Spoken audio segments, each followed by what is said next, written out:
Pinangangambahan ngayon ng muling pagtaas ng kaso ng leptospirosis at dengue dahil sa matinding pagbaha at posibleng patuloy na pag-ulan sa mga susunod na araw. Nagbabalik si Bien Manalo.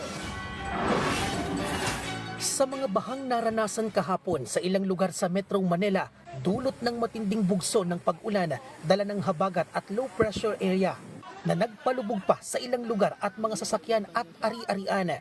Nagbabala ang Department of Health kamakailan sa posibleng pagtaas ng kaso ng dengue sa mga susunod na araw dahil sa mga pag-ulan.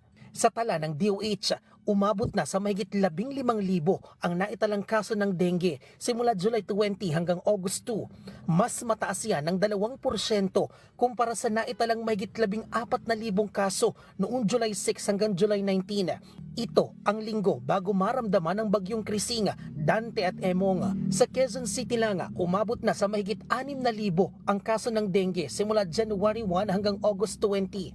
23 naman ang naiulat na nasawi dahil sa dengue. Paalala naman ng kagawaran, panatilihin ang kalinisan ng kapaligiran para makaiwas sa dengue.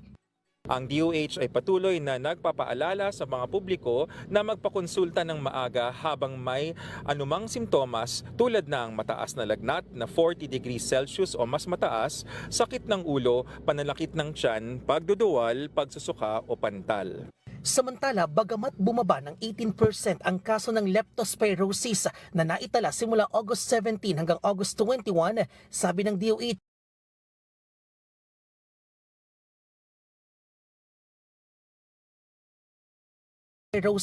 simula June 8 hanggang August 21. Nananatili pa rin nakaalerto ang mga DOH hospital sa banta ng sakit dahil pa rin sa mga pag-ulan.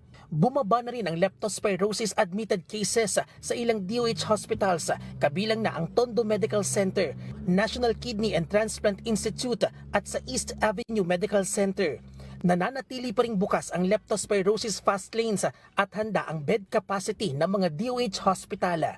Bien Manalo para sa Pambansang TV sa Bagong Pilipinas.